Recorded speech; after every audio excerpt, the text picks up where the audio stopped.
Monsieur le Président, chers collègues, d'abord dire qu'effectivement, en deuxième commission, nous pouvons débattre très sereinement. Et d'ailleurs, ma collègue Caroline Carlier participe très régulièrement à ces débats, et ce n'est pas l'absence pour une fois à une commission qui doit remettre en question sa participation très régulière et les échanges très riches auxquels elle contribue dans cette commission.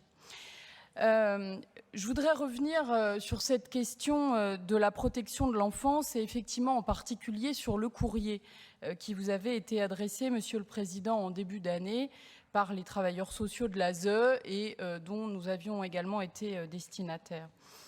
Je crois que leur volonté était d'alerter sur un certain nombre de dysfonctionnements actuels.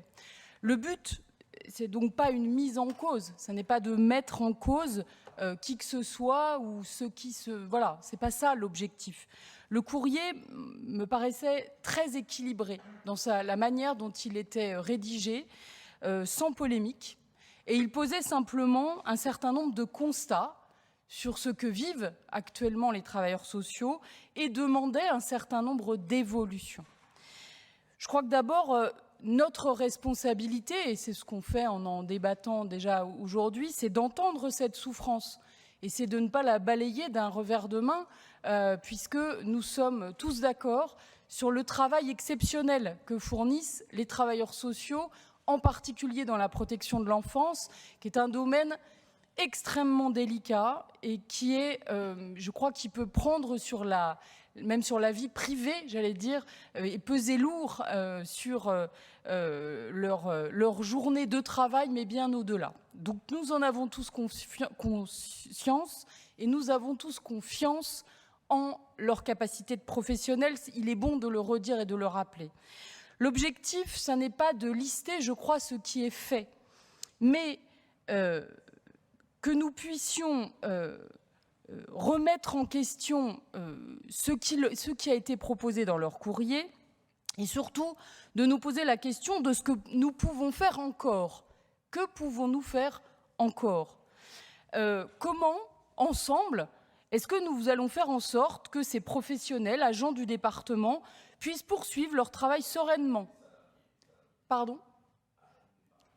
Agents du département et salariés, effectivement, puissent poursuivre leur travail sereinement et sans ce sentiment de mal-être. Comment on fait ensemble?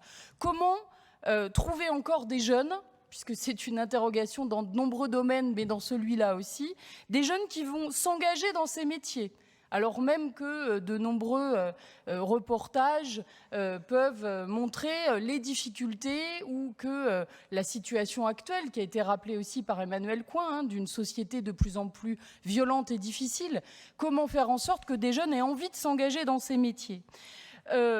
Comment on leur laisse la possibilité à ces professionnels aujourd'hui d'avoir des temps d'échange de pratiques? Sur quel temps? De manière très concrète, quand on a en responsabilité des jeunes 24 heures sur 24. Et je crois que c'était l'une de leurs demandes importantes, ce temps d'échange de pratiques. Comment fait-on aujourd'hui dans le département en Côte-d'Or pour leur laisser plus de temps, puisqu'actuellement, on constate qu'ils n'en ont pas assez? Comment on fait concrètement pour que les places d'urgence ou de placement ne soient pas en saturation, ce qui est le cas aujourd'hui dans notre département? Nous ne pouvons que le constater. Donc, que fait-on pour que ces places ne soient plus saturées? Pour le dire autrement, quelle réponse concrète peut-on faire aujourd'hui aux propositions qui avaient été faites par ces professionnels de l'enfance qui nous ont adressé ce courrier? Quelles sont les réponses concrètes? Je sais, Monsieur le Président, que vous avez déjà répondu par un courrier vous-même, mais on est là aussi pour débattre, quand on est dans un débat d'orientation budgétaire.